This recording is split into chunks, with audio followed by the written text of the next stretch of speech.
வணக்கம். இன்னைக்கு பாத்தீங்கன்னா எனக்கு ரொம்ப இன்ஸ்பயரான ஒரு ஸ்டோரி இது. நான் படிச்ச உடனே இதை உங்களுக்கு எல்லாருக்கும் பகிர்ந்துருக்கணும்னு நினைச்சேன். நான் அவங்களோட ஸ்டோரி கேட்ட உடனேவே ஒரு மோட்டிவேஷனல் ஸ்பீச் கேட்ட அளவுக்கு இருந்தது. நம்மளுக்கு ஒரு எனர்ஜி வந்தது. ஒரு 22 வயசு பொண்ணு ஒரு 4 பேரால ரயில் தண்டவாளத்துல 120 கிலோமீட்டர் வேகத்துல போற ரயில் இருந்து தூக்கி எறியப்பட்டு ஒரு காலு துண்டானதுக்கு அப்புறமும் எப்படி அவங்க எவரெஸ்ட் மலையை ஏறினாங்க, அவங்க வாழ்வின் ஜேர்னி என்ன, அது எல்லாமே இப்ப பார்க்க போறாங்க. அவங்க வேற யாரும் இல்லைங்க, அருணிமா சின்ஹா தான். 2011 இந்த விஷயம் நடந்திருக்குங்க. 11th April 2011 Lucknow to Delhi ட்ரெயின்ல ஏறி இருக்காங்க. எல்லாரும் மாதிரி நிம்மதியா ட்ரெயின்ல தூங்கிட்டு இருக்க டைம்ல என்ன ஆயிருக்குன்னா, ஒரு 4 பேர் கொல்லக்கூட்டக்காரங்க ட்ரெயின்ல ஏறி இருக்காங்க. ஒரு பெட்டியில இருக்க ஆண்களுக்கும் சரி பெண்களுக்கும் இருந்த நகைகளை ஸ்நாச் பண்ணிட்டே வந்திருக்காங்க. எல்லார்கிட்டயும் இருக்க பணத்தை எல்லாத்தையும் கொடுங்கன்னு கேட்டே வரும்போது இவங்க கிட்ட வந்திருக்காங்க. இவங்க தூங்கிட்டு இருக்காங்க. தூக்கத்திலேயே தன் கழுத்துல இருக்க செயினை யாரோ இழுக்கிறாங்கன்னு இவங்களுக்கு தெரிய அந்த கழுத்துல இருக்க செயினை ஹோல்ட் பண்ணியிருக்காங்க. ஏன்னா அவங்களுக்கு அது ரொம்ப முக்கியமான செயின். ஏன்னா அது அவங்களோட அம்மா கிஃப்ட் பண்ண செயின். ஸோ எந்த காரணத்து கொண்டும் இதை தரக்கூடாதுன்னு அவங்க முடிவு பண்ணி என்னடா நடக்குதுன்னு பார்த்தோன்னே தான் புரியுது. யாரோ ஒரு 4 பேர் திருடர்கள் வந்திருக்காங்க, இந்த மாதிரி நடக்கிறாங்கன்னு தெரிஞ்சு இவங்க எவ்வளவோ ஃபைட் பண்றாங்க. நல்ல ஸ்டாமினா பவர் இருந்திருக்கு, எவ்வளவோ ட்ரை பண்றாங்க அதை காப்பாற்றணும்னு. ஆனா முடியல. இவங்க 4 பேர் என்ன பண்ணாங்க, 120 கிலோமீட்டர் ஸ்பீட்ல போற ட்ரெயின்லேருந்து இவங்க செயினை இழுத்துட்டு அவங்கள அப்படியே தூக்கி வீசுறாங்க. வீசும்போது ஆக்சுவலா பாத்தீங்கன்னா வேற ஒரு நார்மலான ஹியூமன் பீயிங்கா இருந்திருந்தா அந்த நிலைமையில உயிரோட இருப்பாங்களான்னு தெரியல, எவ்வளோ ஃப்ராக்சர்ஸ் ஆயிருக்குன்னு தெரியல. நார்மலா கீழே விழுந்திருந்தாலே அவ்வளோ ஆயிருக்குங்க. ஆனா இவங்களுக்கு அது மட்டும் ஆகலைங்க. ஏத்த மாதிரி கரெக்டா அந்த டைம்ல இன்னொரு ட்ரெயின் பாஸ் ஆயிருக்கு. அந்த ட்ரெயின்ல இவங்களோட உடம்பு போய் மோதி அந்த ட்ரெயின் அடியில இவங்க போய் மாட்டிக்கிட்டு அவங்களோட லெஃப்ட் லெக் மேல ட்ரெயின் ஏறிடுச்சு. இவங்களுக்கு அந்த ஒரு கண்ணிமைக்கு நேரத்துக்குள்ள என்ன நடந்ததுன்னே இவங்களுக்கு தெரியல. இவங்க அந்த ஷாக்ல இருந்தே விடுபடலைங்க. கொஞ்ச நேரம் ஆனதுக்கு அப்புறம் தான் புரியுது தன்னோட லெஃப்ட் கால் துண்டானது. அதுக்கப்புறம் பாத்தீங்கன்னா அந்த துண்டான காலை இவங்களால எழுந்துக்க கூட முடியல. உடம்பு ஃபுல்லாவே பெயின். இவங்களால முடிஞ்சது என்னன்னா தலையை ஆட்ட முடியுது, கண் இமைக்க முடியுது, அவ்வளவுதான் முடியுது. ஏன்னா அந்த கால் கட்டானதால பிளட் லாஸ் நிறைய ஆயிடுச்சு. இன்னொரு பக்கம் இருக்க வேதனை பாத்தீங்கன்னா தன் கண்ணு முன்னாடியே நாய்களும் சரி எலிகளும் அவங்களோட துண்டான கால்களை சாப்பிட்றத பார்த்துட்டு இருந்தாங்க. இவங்க அந்த நேரத்துல என்ன நினைச்சாங்கன்னா, எந்த காரணத்து கொண்டும் நம்ம மயக்கம் ஆயிடக்கூடாது, நம்மளால முடிஞ்ச அளவுக்கு நம்ம மயக்கமாகாம நம்மளோட சுய நினைவோட இருக்கணும்னு சொல்லிட்டு முழிச்சுட்டே இருந்தாங்கங்க. ஏன் அவங்க முழிச்சிட்டு இருந்தாங்கன்னா, தன்னோட உடம்ப மற்ற விலங்கு கிட்டே இருந்து பாதுகாக்கிறதுக்காக ஏதாவது பக்கத்துல வரும்போது ஏதாவது சைன் காமிச்சிட்டு அதை துரத்துறதுக்காக முழிச்சிட்டு இருந்தாங்க. அவங்களுக்கு அப்படி பண்ற நேரத்துல பாத்தீங்கன்னா ஒரு நொடியுமே அவங்களுக்கு ஒரு நாள் அளவுக்கு அவங்க தள்ளுற மாதிரி இருந்தது. கிட்டத்தட்ட நைட் ஆக்சிடென்ட் ஆச்சு. ஏர்லி மார்னிங்கு நல்ல வேலை பக்கத்துல இருக்க வில்லேஜ்ல இருக்கவங்கலாம் அந்த ரயில் தண்டவாளத்துல கிராஸ் பண்ணும்போது இவங்களை பார்த்துருக்காங்க. தூரத்துல இருந்து பார்க்கும்போது யாரோ ஒரு பொண்ணு இறந்து கிடக்கதா தான் நினைச்சிட்டு பக்கத்துல வந்திருக்காங்க. அப்போ இவங்க கண்ணு இமைக்கிறத வச்சுதான் கண்டுபிடிச்சிருக்காங்க உயிரோட இருக்காங்கன்னு. உடனே அங்க இருக்க மக்கள்லாம் தூக்கிட்டு ரயில்வே ஸ்டேஷன்ல இருக்க ஹாஸ்பிட்டலுக்கு ஓடி போயிருக்காங்கங்க. அப்போ பாத்தீங்கன்னா அங்க இருக்க ரயில்வேல இருக்க டாக்டர்ஸ் இவங்களை சரியா ட்ரீட்மெண்ட் தரலன்னு அந்த வில்லேஜ்ல இருக்க மக்களுக்கு தெரிஞ்சதால இவங்களை தூக்கிட்டு பக்கத்துல இருக்க பெரிய ஒரு ஹாஸ்பிட்டல் கூட்டிட்டு போயிருக்காங்க.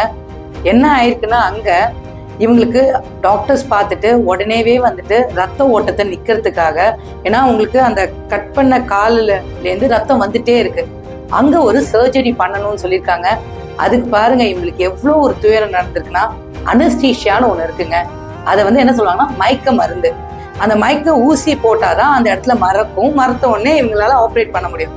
அந்த பொருளே இல்லைங்க, அந்த இன்ஜெக்ஷனே இல்லை.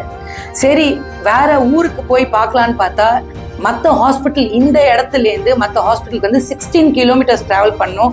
டாக்டர் சொல்லிட்டாங்க ஆல்ரெடி ரொம்ப டிலே ஆயிடுச்சு, இதுக்கு மேல நம்ம டிலே பண்ணா இவங்க உயிருக்கு உத்தரவாதம் கிடையாதுன்னு சொல்லிட்டாங்க. அப்ப அனஸ்தேஷியா இல்ல, அடுத்த நாள் தான் வரும்னு டாக்டர் சொல்லும் போது இந்த பொண்ணு என்ன சொல்லியிருக்குன்னா, நேற்று நைட்டு ஃபுல்லாவே நான் ஒரு கால் இல்லாம அந்த பெயினை தாங்கிட்டு உயிரோட இருந்தேன். அந்த பெயின் எனக்கு தெரியும் நல்லாவே. பரவாயில்ல, நீங்க அனஸ்தீஷியா இல்லைன்னா என்ன, நீங்க ஆப்ரேட் பண்ணுங்க, நான் அதையும் தாங்கிக்கிறேன் அப்படின்னு அந்த மன வலிமை வந்துட்டு அவங்களுக்கு நிறையவே இருந்திருக்குங்க. அது வந்து தைரியத்தையும் கொடுத்துருக்கு டாக்டர் கிட்ட. அதுக்கப்புறம் பாத்தீங்கன்னா அந்த சர்ஜரி வந்து சக்சஸ் ஆகுது. அதுக்கப்புறம் இவங்க வந்து ரொம்ப வந்துட்டு மன உடைச்சல்ல இருந்தாங்கங்க. ஏன்னா இவங்க வந்து நேஷனல் வாலிபால் பிளேயர். நான் சொன்னல ஸ்டாமினா அவங்களுக்கு இருந்ததுன்னு. ஏன் ஸ்டாமினா இருந்ததுன்னா, இவங்க வந்து நேஷனல் வாலிபால் பிளேயர் இருக்கிறதால நல்ல ஒரு பிசிக் இருந்ததுங்க. அதால அவங்களுக்கு வந்துட்டு இந்த திருடர்களுக்கு எதிராக போராட முடிஞ்சது. ஸோ இவங்க நேஷனல் வாலிபால் பிளேயர் இருக்கிறதால அவங்க காலை பார்க்கும் போதெல்லாம் அழுதுட்டே இருந்தாங்க. இதுக்கப்புறம் நம்மளால வாலிபால் விளையாட முடியாதா அப்படின்னு ரொம்ப மைண்ட் அப்செட்டா இருக்கும்போது ஒரு 4 நாள் 5 நாள் கழிச்சு அவங்க மாமா வந்தாங்க. மாமா வந்துட்டு இது மாதிரி அந்த பொண்ணை பார்க்கறதுக்கே அவங்க விருப்பப்படலை. சும்மா உனக்கு தான் வந்துட்டு மவுண்ட்லாம் ஏற பிடிக்குமே, நம்ம மவுண்டனை ஏறலாமா, எவரெஸ்ட்டுக்கு ஏறலாமா அப்படின்னு மாமா வந்து கேட்டாரு. இவர் சிரிச்சுட்டே ஒண்ணுமே பதில் சொல்லாம விட்டுட்டாங்க. அதுக்கப்புறம் மாமா சொன்னதை யோசிச்சு பார்த்தாங்க. ஒரு 4 மாசம் வந்து எய்ம்ஸ்ல இருந்தாங்க. எய்ம்ஸ்ல இருக்கும்போது இவங்க என்ன பண்ணிருக்காங்கன்னா, how to climb Mount Everest in 15 ways அப்படின்னு ஒரு புக் இருக்குங்க. அந்த புக்கை வந்துட்டு வாங்கி படிச்சுட்டு இருக்காங்க. அதுல வந்து பாத்தீங்கன்னா 14 waysல வந்து கரெக்டா ஒரு மேப் இருக்கும். மவுண்ட் எவரெஸ்ட இப்படிதான் ஏறலான்னு 15th வேல அறகுறையா தான் இருந்திருக்கு. இவங்க வந்து அப்ப படிச்சு பார்க்கும்போது நம்ம ஏன் இந்த 15வது வழியில போயிட்டு மவுண்ட் எவரெஸ்ட் ஏறக்கூடாதுன்னு அவங்களுக்கு வந்துட்டு தோணி இருக்குங்க. அப்போ இவங்க என்ன நினைச்சாங்கன்னா, ஏன் நம்மள எல்லாரும் கருணையா பாக்குறாங்க, நம்ம ஏன் ஒரு வீக்னஸ் பேபின்னு நினைக்கிறாங்க நம்மளை பார்த்து. அதே மாதிரி யாருக்குமே நம்ம வந்து டிபெண்ட் ஆகக்கூடாதுன்னு இருந்ததால இவங்க என்ன பண்றாங்கன்னா, மாமாக்கு ஃபோன் பண்ணி வாங்க மாமா நம்ம மவுண்ட் எவரெஸ்ட கிளைம் பண்ணலாம்னு கூப்பிடுறாங்க. 4 monthsக்கு அப்புறம் வீட்டுக்கு வராங்க. ஒரு இரும்பு கால் வச்சுட்டு தான் அனுப்புறாங்க. ஹாஸ்பிட்டல்ல இருந்து வீட்டுக்கு வராங்க. 18 மாசங்கள் கடுமையா ட்ரைனிங் எடுக்கிறாங்க. அது எப்படின்னா பாத்தீங்கன்னா, இவங்க வீட்டுல இருந்து அந்த ட்ரைனிங் கேம்புக்கு போறதுக்கு ஒரு ஆளால 2-3 நிமிஷத்துல ஆகும்னா இவங்களுக்கு 2 hours ஆச்சுங்க அதை போய் ரீச் பண்றதுக்கு. அப்படி ரீச் பண்ணிட்டு ஒரு 18 months பக்கா ட்ரைனிங் எடுத்தாங்க மவுண்ட் கிளைம்பிங்ல. ட்ரைனிங் எடுத்ததுக்கு அப்புறம் கரெக்டா வந்து பாத்தீங்கன்னா 1st April 2013 வந்து எவரெஸ்ட ஏற ஆரம்பிச்சாங்க. 52 நாள்ல 21st May 2013 நம்மளோட இந்தியன் கொடிய எவரெஸ்டின் உச்சியில அவங்க நட்டு வச்சாங்கங்க. கரெக்டா பாத்தீங்கன்னா 2011 2013 2 வருஷத்துல அவங்க திரும்பி வந்தாங்கங்க. இது எதாலனா அவங்க தன்னம்பிக்கையாலையும் டிட்டர்மினேஷன் ஒழுங்கா இருந்ததால ஒண்டிதாங்க முடிஞ்சது. அது மட்டும் இல்லைங்க, அத்தோட நிறுத்தல. அவங்க வந்து பாத்தீங்கன்னா, இதே மாதிரி இந்தியாவில் எப்படி எவரெஸ்ட் இருக்கோ அதே மாதிரி உலகத்துல மொத்தம் 7 மவுண்டன்ஸ் இருக்குங்க. 7 மவுண்டனையும் அவங்க ஏறி முடிச்சு வேர்ல்ட்ஸ் ஃபர்ஸ்ட் ஆம்பிட்டி உமனா வந்துட்டு ஹூ கிளைம்டு 7 மவுண்டன்ஸ்னு பேர் வாங்கியிருக்காங்கங்க. இதுலேருந்து நம்ம இன்னொன்று கூட கற்றுக்கலாங்க. ஒரு ப்ராப்ளமோ ஒரு லாஸோ நம்மளுக்கு வருது, நம்ம வாழ்க்கையில் அது வரும்போது நம்ம ஆசைக்கும் கனவுக்கும் அது என்றைக்குமே தடையாகாது. இதே மாதிரி தான் ஒரு வாழ்க்கையிலையும் நம்ம வந்து இது மாதிரி ஒரு சூழ்நிலையை பார்த்துருப்போம். நம்ம தான் டிசைட் பண்ணுங்க, நம்ம அங்கேயே முடங்கி கிடக்க போகிறோமா இல்லை ஃபீனிக்ஸ் பறவை மாதிரி எழுந்து பறக்க போகிறோமான்னு நம்ம தான் முடிவு பண்ணணும்.